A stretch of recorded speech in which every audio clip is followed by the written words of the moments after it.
I'm Mason Mount. You're listening to the London is Blue podcast.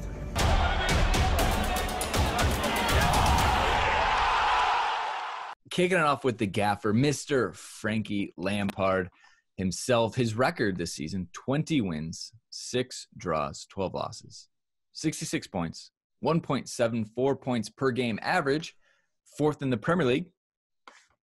That's the overall. His home record, 11-3-5. His away record, 9-3-7. So I know there's some rough patches at home, but he actually ended up having a better record at home than away. Chelsea, from a team perspective under Lampard, scored 69 goals, 1.82 per match, conceded 54, which is 1.42 per match, and had a goal difference of plus 15 at the end of the season. And for all you statos, the expected goals was 66.6. The expected goals against was 37. So we outperformed both of those, which is one good, one bad, and the difference of 29.6. So that's kind of the statistical baseline, but there's much more that went into that. So, Dan, the first one we want to get into is, what did Frank do well for you this season? There's a lot of things Frank did well. I think that he did a good job of integrating young players into the squad, which is why we have Phil here. I think he did a really nice job with managing some challenging scenarios for specific players. I think you look at the way he was able to work with Pulisic and get him into the squad, the way that he was able to bring players back in after stints off, finding a way to reintegrate Giroud and kind of admit where he's made mistakes, which I think that the challenge is at times not everybody's willing to admit that they are fallible and human, and to take the lesson learned and then take on board that advice. I think those are a couple of the things that at a top level I'd point out is just his willingness to continue to adapt, to continue to be malleable in his second year as a head coach. And, Phil, I think those are the couple of things that kind of jump out to me, but wondering what you saw in this first year. I think the interesting thing was how quickly he came in and made decisive and quick changes for the better. He's come into an environment with one hand tied behind his back compared to any of his predecessors. And he's gone in, he said, right, I'm playing my players. He's got Mason Mount in the team. He's got Tammy Abraham in the team. These are both players who played in the Championship the season before. He's gone to Old Trafford on the first day and said, I'm doing things my way. He's managed to transition a team that was heavily reliant on Eden Hazard to produce the majority of its attacking output and bring more of that from the midfield, more of it from the attack. And ultimately, he's qualified for the Champions League. He's reached a cup final and he got into the Champions League knockouts. So while he's right to say that we don't need to celebrate too much, he's ticked the boxes for the first year in charge for a second-year manager in his career, at least.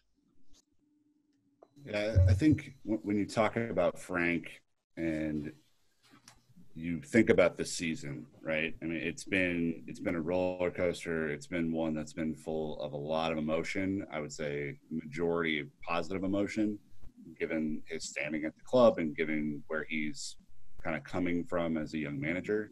You have to kind of put everything into context. You lose statistically one of your top ever performers, right? You do not have the ability to buy a new player for at least 6 months of the year, and then you choose not to buy a player when you do have the ability.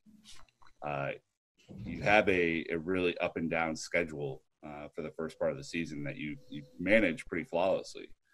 And then it gets really tough, then there's a lot of matches and squad depth becomes an issue, and you have to figure out who you can trust for those really kind of long restart stretch at the end of the season. I think you have to look back on this, even though we'll get into how he can improve as manager, how what our thoughts are on that. I think you have to look at this in glowing terms. I don't know of any other manager in the league, maybe bar Klopp, that could have been given the same circumstances as Frank this year and the same resources and come out in a Champions League place in the league. I think it's really high praise, but I think he managed the situation incredibly well, as difficult as it was. Yeah, for me, I think again, you guys are all correct in analysis. For me, the best thing he did was unite the club and the fans and the players. Like, obviously, like it was very easy to forget about Maurizio Sarri and kind of, the chants that were going on in the stands and like the Twitter war that was that was happening, and him not connecting with the board and things like that. And to be fair, this isn't all Frank, because the club's hierarchy got Lampard in, we've got Petr Cech in, they know Neil Bath, he brought in Jody and Joe Edwards too.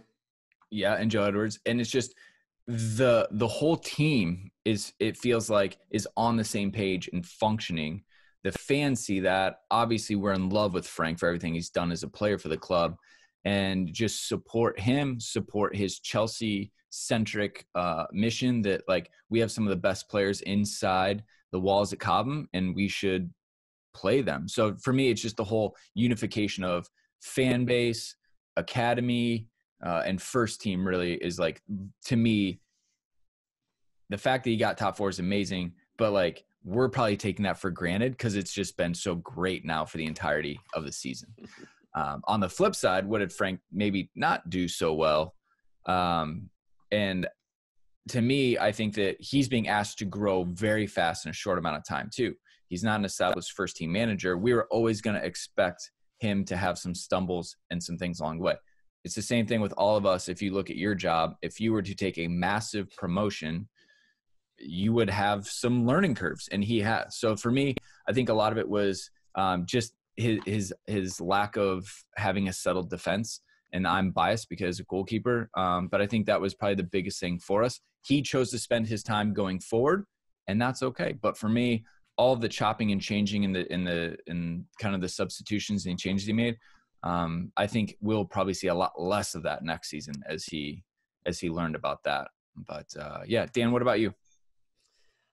I think his desire to use the "if it ain't broke, don't fix it" mentality at times when it came to formations, is particularly the, hey, the back three worked in this last game, I'm going to roll it into the next game, and then lose. We talked about this with Grant a couple episodes ago, but the results after switching to a back three and then going to a back three in the next match were not particularly favorable. And so just having the flexibility and the willingness to say that it doesn't always have to be the hot hand that matches our match planning. And I think one of the things is, you look at Frank does obviously have a smaller backroom staff relative to some of the other clubs in the Premier League, so maybe that changes next season. And then I think the other thing would be maybe rotational elements. I think there were a lot of muscular injuries that kind of popped up, and players who were out of fitness for a long time.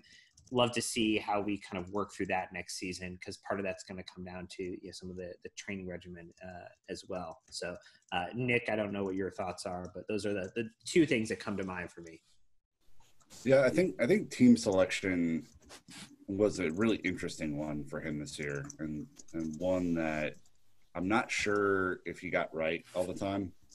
I understand as a former player that training and trust are kind of two major pillars of kind of who you pick on a week-to-week basis. I think it's why you saw Azpilicueta play almost no matter what, because he knew, Frank knew that he could trust him, right? And I'm sure, based on every report and the fact that we've seen it with our own eyes, that Azpi trains as hard as anybody could possibly train. So, I think there's a team selection issue that he's going to have to work out and set expectations of players next year, because it was clear to me, Phil, that when we would go on stretches of games where we play like 9 in 3 weeks, the players were just beat. They were knackered. And I think he's going to have to figure out a way to balance it a little bit better next year. Yeah, I think you guys have covered the majority of the points that I'd agree with as well. You had Grant on, as you said last week, and he was talking about the general training regimen that goes on the Cobham. Now, none of us are privy to any of that in specific detail, but especially in times where you have one fixture a week, you'd still end up with soft tissue muscular injuries and unnecessary player absences, perhaps. And he brought in a member of staff with him from Derby, the only one that came from outside of the club, who has a specialty in fitness and performance. So he clearly knows what he wanted after working with them at Derby last year. Derby may have had some of the similar issues. They had Mason and Fikayo both played 50-plus games last year as well. So when he was a player, obviously we knew he wanted to play every match. He wanted to play every minute. And I think there's an element of that with players that he absolutely trusts. But there's also the flip side of it, where I think too many players spent too long out of the team. And so when you needed to call upon them, they were far too rusty. Giroud and Barkley hardly played in the first half of the season. Emerson was barely seen after January, and neither was Fikayo Tomori.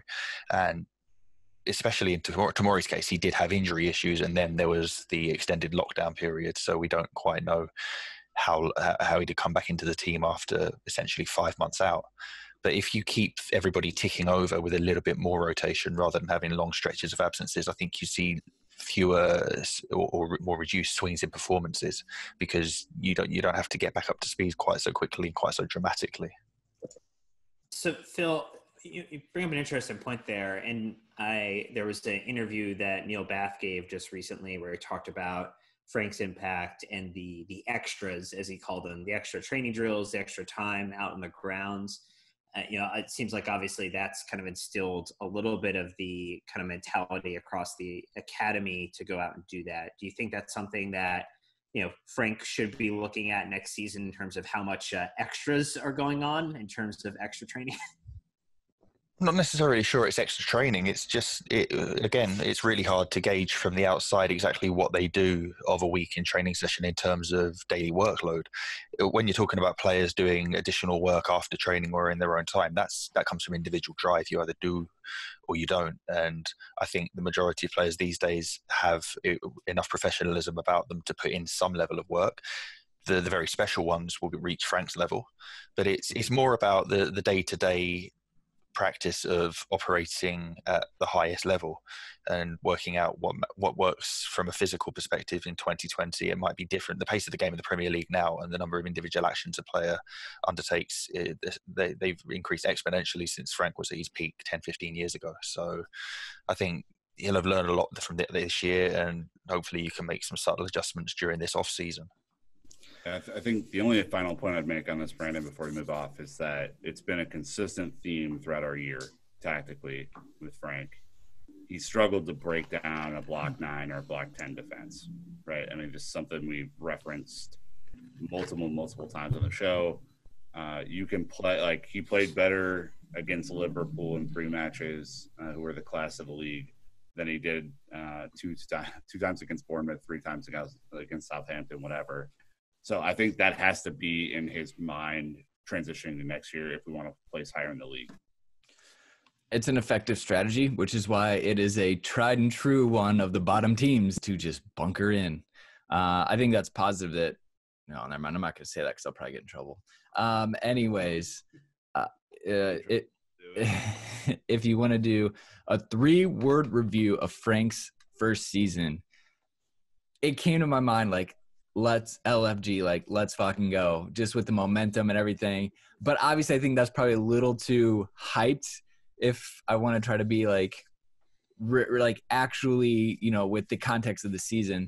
But it's hard for me to still suppress it. I mean, the signings that we've made, I know are not really a part of the first season, but I think they are, because it's Frank's analysis of the team, areas of opportunity, the decisions he's making in the transfer market in his first time and the club are doing it. Like, I'm hyped. Like, if this was season 1, which you would assume and hope that this should kind of be like his worst season from those management standpoints, the tactics and the things, because it's his first season as a manager of the Premier League. I'm like, okay, we can build off this. This is massive. Like, I'm ready to go. I just don't think it does a good job of also reflecting the downsides that we had, the roller coaster, which really was the season. We lacked consistency, which is the biggest thing. I think a lot of us wanted to see a little bit, but that's what happened. So anyways, I'm just going to let my excitement just run wild and free and I'm sure I'll hear about it in Discord. So I'm okay with that. I'm just gonna throw it out there. I'm hyped. way more than 3 words. Let's fucking go. Or my 3 words, and then I had to explain why. So, anyways, Dan, your 3 words, and I went 3 words, and then I'm gonna cut you off. So, Progress, not perfection. all right, thank you, Nick. Over to you. My 3 words would be break some eggs. I think you got to break some eggs to make a cake, right? And this year specifically was some kind of learning and growing, but you see the ruminations of something special here. So some great British Bake Off shit right there. Hey, first of all, for those who don't know, I love that show. He does. This is true. I know. All right, Phil, over to you, sir. I'll keep it simple. I think it's work in progress. All right. I love it. A work in progress. Pretty good foundation to build off of.